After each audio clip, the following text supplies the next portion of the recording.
So not a big part here, not a big section of the chapter. So section 13.6 deals with the reactions of ethers. And I told you earlier on in the class that there's not a lot that you can do with an ether. But ethers can undergo what's called an acid-promoted cleavage. That's just a fancy way of saying that when you put an ether in a strong enough acid, you can break it apart. You can cleave it, right?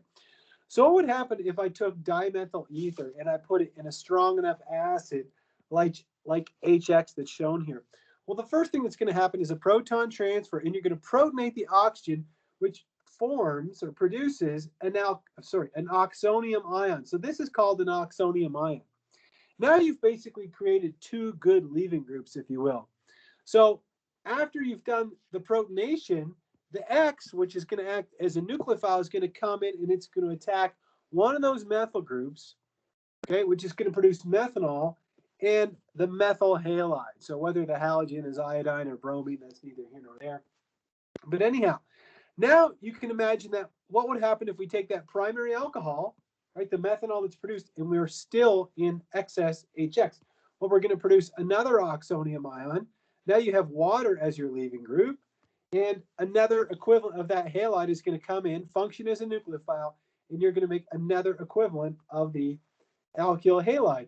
So what did you end up with overall from this reaction when you took dimethyl ether, and I'm just going to write it out here quickly. You treat it, you treat it with excess, let's write it like this, excess, no, that's not good enough either, excess HX, okay, like that, okay, and then we'll put heat because we need to heat that up. What you'll end up with are two molecules of the methyl halide, okay, and you'll also end up with some water in this case. So you'd also end up with water, okay? Now, instead of writing the same product twice, you can just write it once and just say 2 times that amount, okay? Now, that acidic cleavage of ethers works to make that alkyl halide. It only works with HBr and HI. I suppose you could do it with HCl too, but I think you'd really have to heat it up super high in order to do that. Now, we saw that the nucleophilic attack that occurred in both cases here with dimethyl ether was an SN2 reaction. If you have a tertiary ether, or an ether that has a tertiary group, then it's going to cleave as well in HBr or HI, but the mechanism will be SN1 as opposed to SN2. Lastly, if your R group, if it's aryl or vinyl, if it's either one of those, so here's an aryl group, a vinyl group. If you're like, what is a vinyl group? Well, I'm just reminding you that this is what a vinyl group would look like. So this would be a vinyl ether. Okay, those are not going to cleave. But the side with the aryl group or the vinyl group won't cleave. Okay, and the reason why is because substitution is not going to occur on an sp2 hybridized carbon. So if you have an ether that has an aryl group and then another R group over here, sure, you're going to form the halide of the R group, but this side is going to remain intact. And so it's going to end up being a phenol. All right, so with all that in mind, let's take a look at one more reaction. And this is called the auto-oxidation of an ether. I'm not going to quiz you about this, so I won't have any question on your next quiz about this. I'm not going to ask you what the mechanism of auto-oxidation either. I'm just going to mention it really quickly, and I'm going to show you why it's kind of cool for you to have this knowledge. Is if you have an ether like diethyl ether, like I told you earlier today, it's a really commonly used solvent in organic chemistry. So if you have a bottle, maybe in your lab, and it says diethyl ether, so you have a little, picture of diethyl ether on there, the bond line structure of diethyl ether. The problem is when diethyl ether gets exposed to sunlight, okay, when the sun's rays beat down upon the ether that's in here, what happens is when you expose it to sunlight and oxygen, and there's going to be oxygen in the headspace of the bottle once it's opened up, it's going to react with that oxygen and it can form a hydroperoxide. So you guys know what hydrogen peroxide is, right? It's H2O2. So if you have ROOH, that's a hydroperoxide. And what's crazy about hydroperoxides is this: they're explosive, okay? So we generally try to avoid having just things that are shock sensitive or explosive in the lab. And this auto-oxidation occurs through a radical mechanism, a free radical mechanism.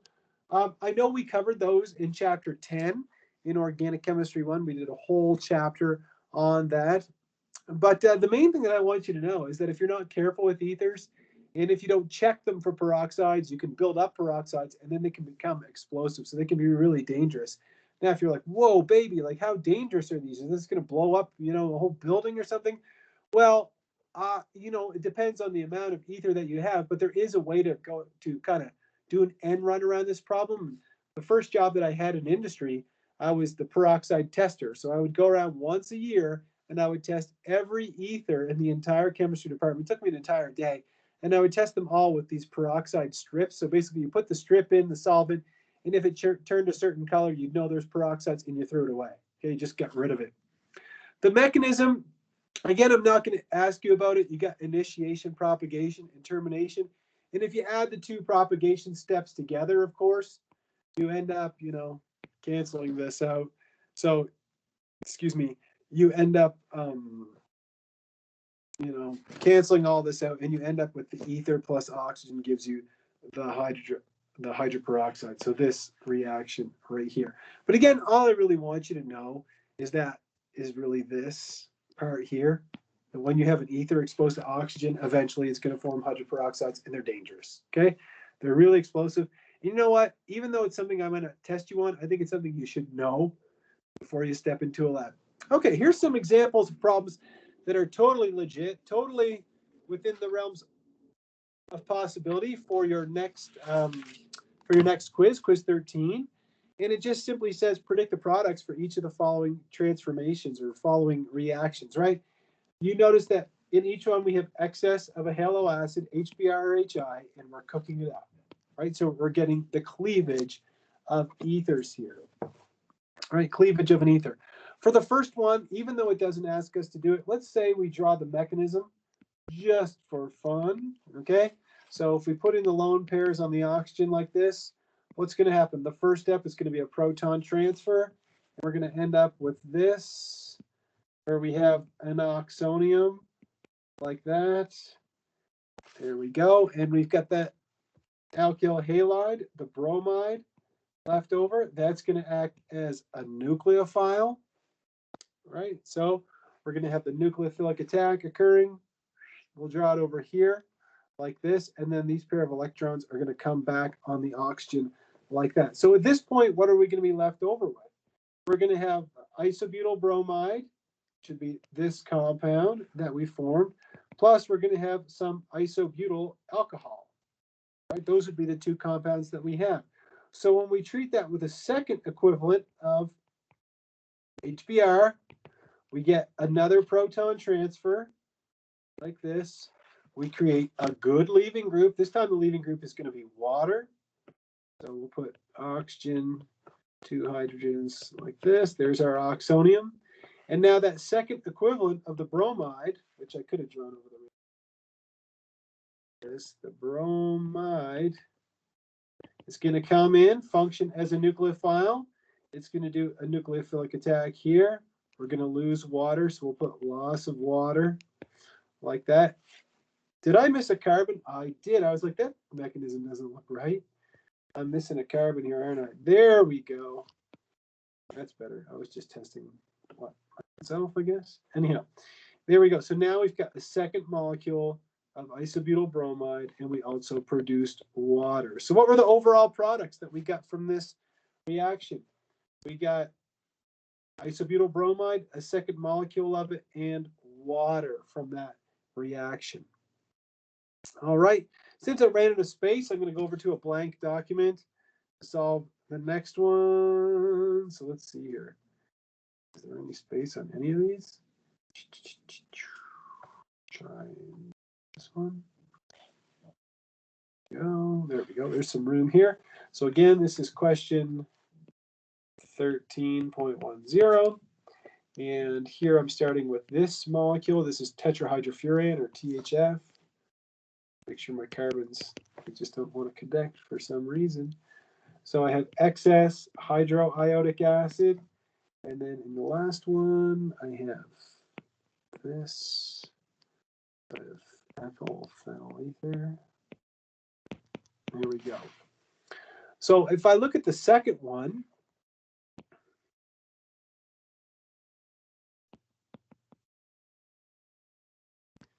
need heat for both of these, okay? If I look at the second one, right after the first proton transfer, okay, it might be a little more complex this time, but look, you're still going to end up with an oxonium ion, aren't you? Right, there's your oxonium ion, and now your iodide is going to come in and function as a nucleophile, and you're going to end up with the alkyl iodide and the alcohol in the same compound, right? So you've got your alcohol, then you've got 1, 2, 3, 4 carbons, and then you have your iodide. So a second molecule of HI is going to do another proton transfer like this. You end up creating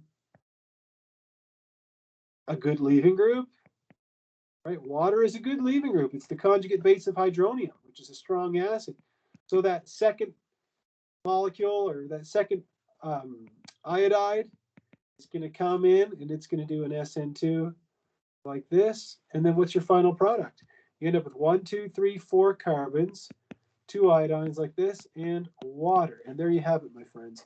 That's the final products, right? You end up with both of these as your final product. So that was 13.10. I'm not sure which number it was. Let's move this guy down a little bit. And we'll give this one a college try. So could anybody name any of the products that you would get from this reaction? And I realize that we just covered this, but is there anybody that could name any of the products that you would get? Just give me a name. We talked about nomenclature of alcohols and water. So you wouldn't end up getting water in this case, right? In the first two cases, we ended up with water. But remember that this oxygen is between an ethyl group here, and we also have a phenyl, right? And you can't do an SN2 on an aromatic ring. So is there another guess, another name of a compound that we would get from here? What about ethyl iodide, right? That would be one compound, and the other one would be phenol. Those would be the two compounds that you would produce here. And if you're unsure about that, let me show you. So we'll delete that. Let's see. I'm going to draw the structure of HBr out here. So we've got excess HBr. In the first step, we have the proton transfer to form the oxonium. So let's draw out the oxonium that's formed. Here we go. We have the lone pair. We have our positive charge. We have an ethyl group. Then we have our bromide, which is going to behave as a nucleophile, right? Same thing we saw every other time. But here, this carbon is sp3 hybridized, and this carbon is sp2 hybridized. Remember, we are never going to do a substitution reaction at an sp2 hybridized carbon. Not going to happen. Therefore, that only leaves us with the sp3 hybridized carbon. So we're going to do our nucleophilic attack like this. Okay, let me just erase this spinach. Okay, there's our nucleophilic attack, and we get the movement of the electrons over here, the loss of the leaving group, which gives us ethyl bromide plus phenol. And those are the two products that you end up with here. Okay, the phenol is not going to react. It's not going to do this. You're not going to form this, so don't draw this out. I'm making a mistake here, but this isn't going to happen. You're not going to get this to happen, right? You're not going to get an SN2 on an sp2 hybridized carbon. Not going to happen. So let's erase that. Can anybody else hear these airplanes going overhead?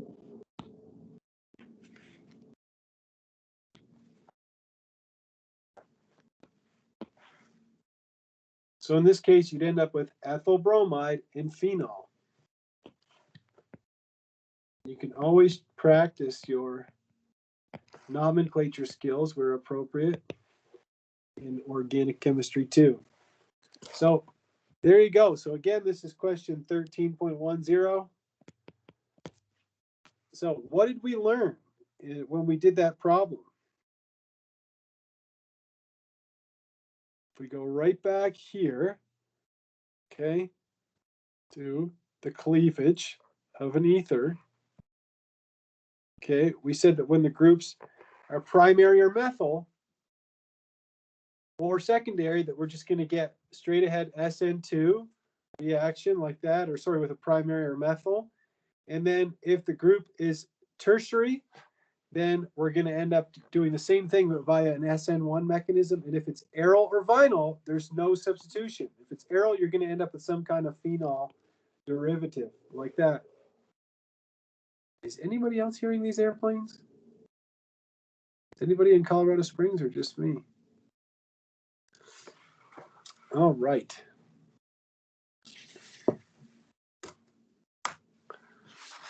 Okay. Well, with all that in mind, let's take a look at the nomenclature of epoxides. You remember that we saw epoxides a little bit already in this class? You remember, I don't have a lot of extra space on here, but you remember that when we took, say, for example, cyclohexene, and we treated it with MCPBA,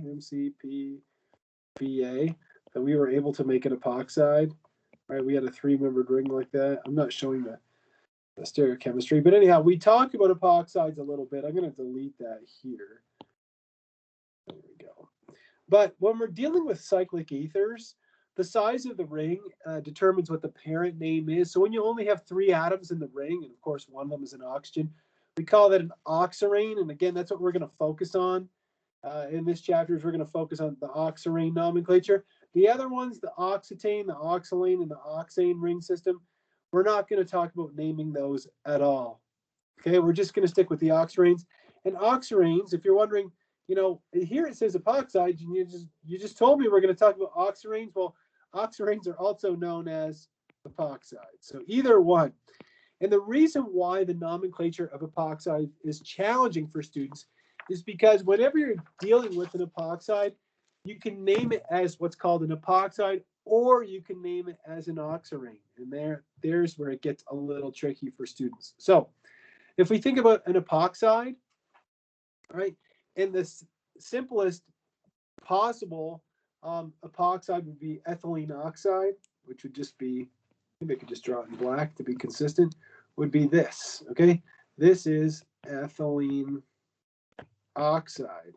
Here they're just showing all 4 of the hydrogens, right? Since it's a ring, 2 are above the ring and 2 are below the ring. But you can also have substituents on that ethylene oxide or on that oxirane ring. You can have up to 4 different R groups, okay? Now, epoxides are pretty uncommon, pretty unstable. However, they are commonly found in nature.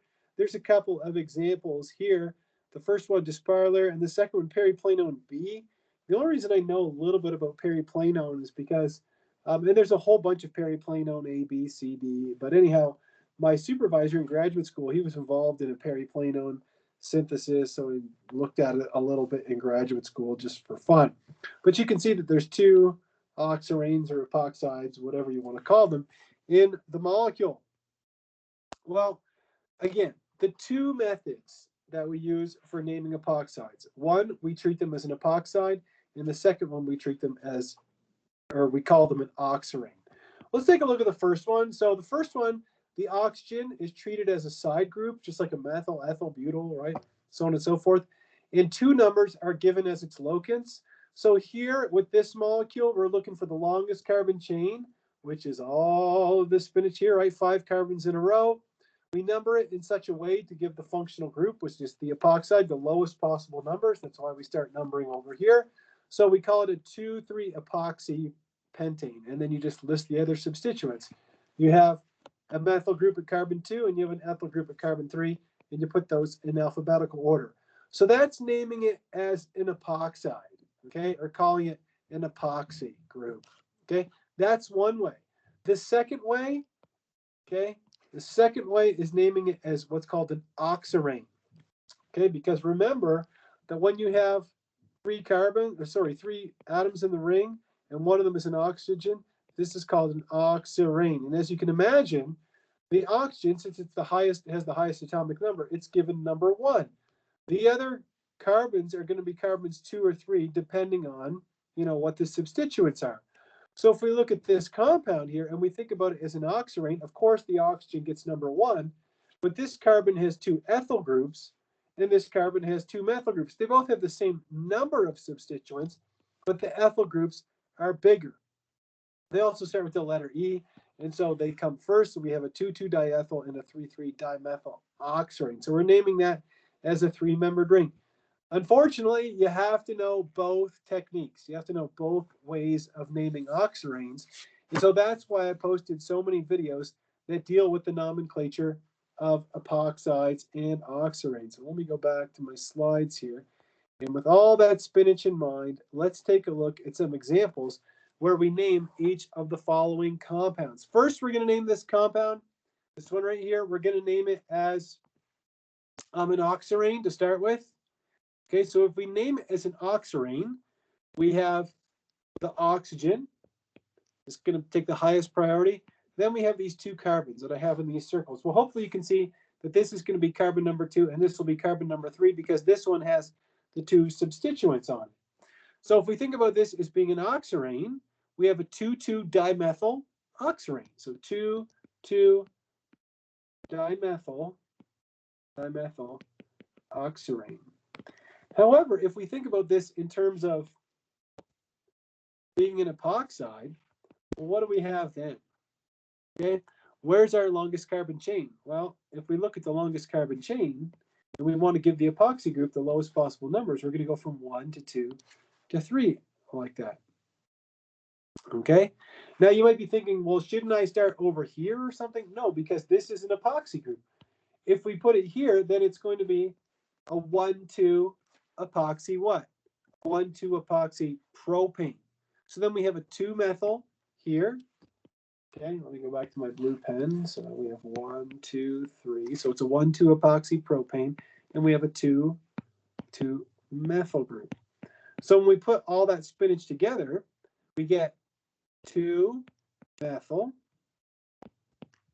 1,2 epoxy propane. All right. Let's take a look at the next one. We'll name it as an oxirane first. I don't need to spend a lot of time on this one. As an oxirane, your longest carbon chain, or sorry, your oxirane ring is here. This is number 1. This is obviously going to be number 2 because it's got substituents. This one has no substituents. So this is going to be a 2,2-diphenyl, right? Because remember, a benzene ring, when it's a substituent, it's called a phenyl. So we have a 2,2-diphenyl oxirane, like that. If we look for the longest carbon chain, if we name this as an epoxy, well, the longest carbon chain only has 2 carbons in it, right? We go 1 and 2 like this. So I'm going to call this one number 1, and I'm going to call this one number 2. So I'd have 1,1-diphenyl epoxy ethane. Now, I don't need to put in a locant for epoxy ethane because there's only 2 carbons in it anyway. So I don't have to call it 1,1-diphenyl 1,2 epoxy ethane. Again, ethane only has 2 carbons. All right, so I would call this a 1,1-diphenyl epoxy ethane. Epoxy ethane, like that. All right, so what I want you to do before our next lecture, and this is kind of an assignment for you, I want you to try question 13.12. I want you to try at least these problems here. So try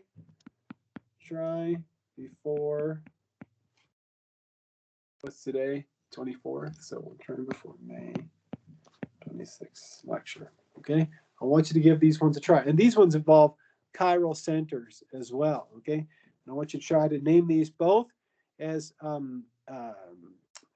epoxy compounds, and I also want you to try to name them as oxiranes. And then when we come back on May 26th, we'll take a look at these problems. Okay, so make sure you give them a try ahead of time before class on Wednesday.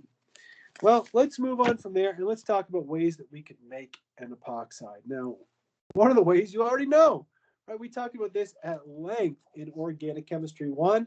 how to take an alkene, for example, for example, like cyclohexene, and to treat that with a peroxy acid, right? That's what this is. This is a peroxy acid. That's what's shown here, right? And the R group can vary. If it's a methyl group, we call it peroxyacetic acid. If it's this metachloro over here, we call it metachloroperoxybenzoic acid, anyhow, MCPBA. So you know both of those. Okay, so there you go. You already know a way to make epoxides. However, something that you wouldn't have considered in Organic Chemistry 1 is the stereospecificity of this reaction based off of the type of alkene that you're starting with. So in terms of the stereospecificity of epoxidation using MCPBA or any kind of peroxy acid, this could be just RCO3H, doesn't matter, okay? If your alkene is cis, the two R groups on your oxirane ring are going to be cis. They're going to be on the same side of that ring. If your two R groups are trans in your alkene, when you do the epoxidation and you look at the oxirane ring, right, it's just a ring, the two R groups are going to be trans to each other. So a cis gives you a cis upon epoxidation, and a trans gives you a trans. No mixture, so this is stereospecific. It's not stereoselective, it is stereospecific. Trans gives you trans, cis gives you cis in terms of the stereospecificity. What are other ways to make other ways to make epoxides? Hopefully you remember how to make a halohydrin, right? This is something that we would have looked at again in detail in Organic Chemistry 1. You see that I keep bringing that class up relentlessly. Why? Because it's so important that you know the content in order to master the content in this class. And we said that when we start with a cycloalkene and we treat it with bromine and water, that we get what's called a halohydrin. So this is a halohydrin. Well, something that you wouldn't have seen before is if we take a halohydrin, we can treat it with sodium hydroxide and we end up making an epoxide. So this is a brand new reaction for you, okay? Going from a halohydrin to an epoxide. Now, the fact that the hydroxyl and the bromine are trans to one another on the ring is of significant consequence, because if your halohydrin, and we never looked at how to make anything like this, but let's say, for example, if the hydroxyl and the bromine were both coming up, okay, if they were syn to each other, okay, or if they were, produced by a syn addition, and you tried to treat that with sodium hydroxide, you would get no reaction. Nothing happens. Okay, they have to be trans to each other. Why is that? Why would they have to be trans? Well, this goes all the way back to, we talked about cyclohexane, and we talked about elimination reactions on a cyclohexane. If you draw this molecule in 3 dimensions, and I'm going to just do a quick 3D drawing of it here. So here's a chair like this. This hydroxyl, if I call this carbon 1 and call this carbon 2 like this, in fact, it's actually backwards, isn't it? Right? The bromine has a higher atomic number. So maybe I should do it like this, just to be kind of consistent with nomenclature. Anyhow, if you go 1 and 2 like that, right, the bromine is going to be pointing down and it will be axial, and the hydroxyl will be pointing up and it will be equatorial. Maybe I can move it a little bit. You can see it a little clearer. So when we deprotonate that, right, with the base, so this is the first step, is a proton transfer. Right here, you end up forming an alkoxide. But look at this. The alkoxide, okay, the bond to the alkoxide, and I'll highlight it in yellow for you here. Look at this. It's anti-periplanar to the bond between the carbon and the bromine on the neighboring carbon, right, on the beta carbon. So you can do the elimination, because remember that in order for that elimination to occur, and we looked at many eliminations, in order for them to occur, the carbon-bromine bond has to be anti-periplanar to the oxygen. So we could put here must be trans or must be anti-periplanar. So must, let's leave it as trans like this. So must, we'll put, I'm trying to think of the fastest way or the best way to summarize it. So hydroxyl and bromine must be trans for elimination to occur. Okay, there you go. That's the best way I can summarize that there. Again, if they were cis to one another, you'll get no reaction. Nothing will happen, okay? And the reason why is because the two bonds are not antiperiplanar to each other. All right, so note that either route to the epoxide from an alkene is stereospecific, right? If you look at this reaction here, right? If you were to draw the three-dimensional structure of the epoxide that's formed here, and it's not drawn on here, but I can do my best to show you what it would look like. Here's your chair. It's going to look something like this. Okay, and this Oxirane here, right? One bond up, the other bond up like this. So that's what the epoxide would look like. Both of those bonds, right? Both are pointing up.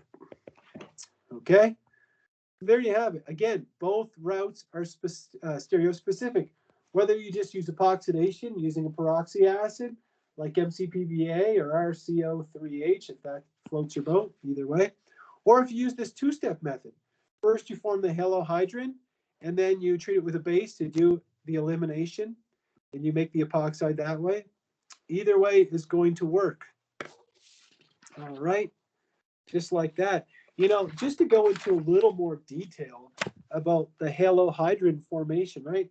If you're starting with cis R groups, right, what's it going to look like after the first step, right? And I'm not going to draw the whole thing, right? You form a bromonium ion, right? You'd end up forming this intermediate. So let me just draw it the best I can. And I'm just trying to help you out here to make things, and if you're like, oh, Mr. Dion, you're going into too much detail. The reason I'm doing this is to honestly try to make it as simple as possible, right? After you treat it with bromine, you're going to make the bromonium ion, right? That's what happens when you put that in bromine and water. But then water is going to come in and act as a nucleophile, right? And since both of these carbons are identical, you can draw it attacking either one, but it's going to attack like this and knock this open. And then you're going to end up with something that looks like this. So you're going to have, there's your bond between the two carbons. You're going to have your bromine going up like this, okay? Like that. You've got your hydrogen in the back here. You've got this R group still pointing down.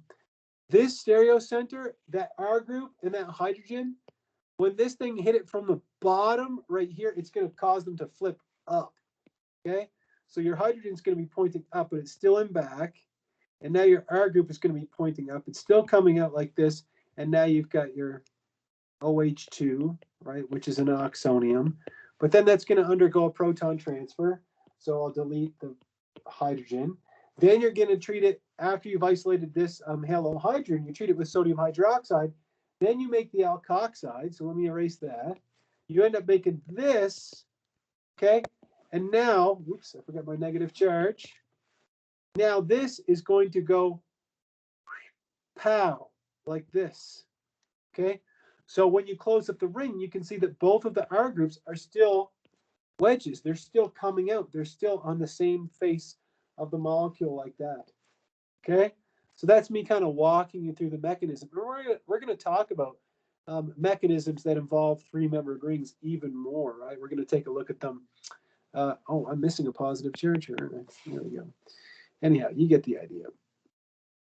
All right, well, let's move on from there and take a look at some practice problems. It says, identify reactants that you would use to form a racemic mixture of each of the following epoxides. So what we're going to do is we're going to use these reactions here, okay?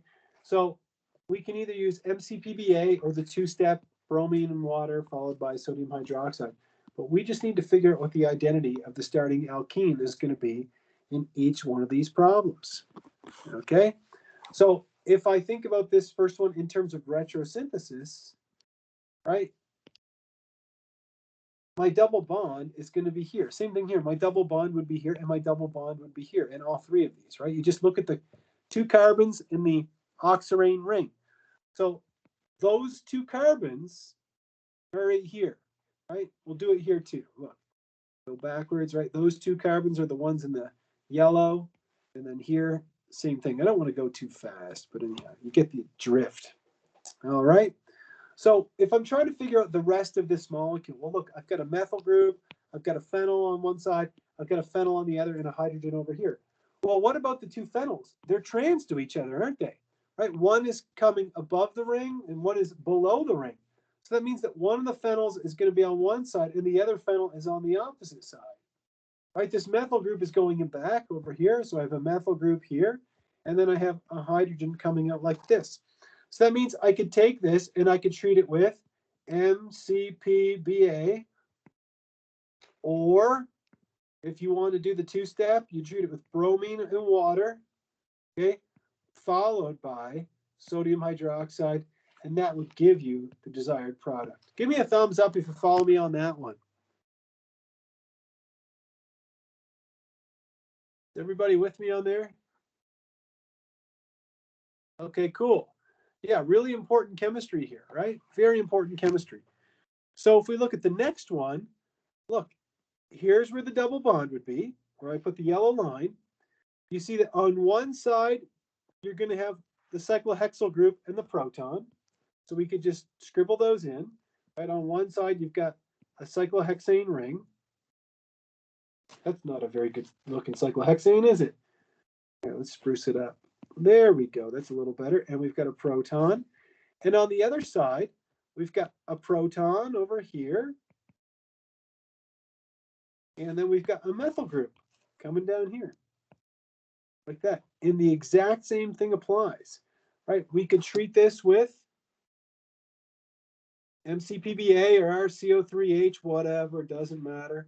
Or you could treat it with bromine and water, followed by sodium hydroxide. Either way, you're going to end up making the product. Okay?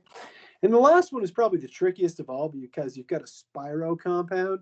I don't know if you remember this from Organic 1, but whenever you have two rings, like let's say you had two rings attached like this, okay? This is called a Spiro. Okay, so we have a Spiro here. Anyhow, let me erase that for now. There we go. So we have that Spiro ring. But anyhow, the same rationale applies. Look, for this ring over here, oops, I didn't mean to do that.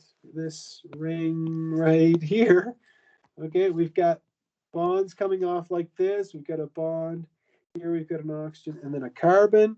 And then in the back, we've got a hydrogen. And then in the front, we've got our methyl group. And there you go. That's it. And the same rationale applies there. Exact same thing. I could use either way, either synthetic route. I could treat it with the peroxy acid, or I could treat it with bromine and water followed by sodium hydroxide. Okay, so you need to know both of these ways of making an epoxide, right? And you'd have to be able to determine, you know, really this question is asking you all about retrosynthesis. What would be the alkene you'd start with in each case to make these peroxides? All right, so we're going to skip section 13.9, which deals with enantioselective epoxidation. It is not covered on your final exam, and I will not ask you any questions about it on your quiz.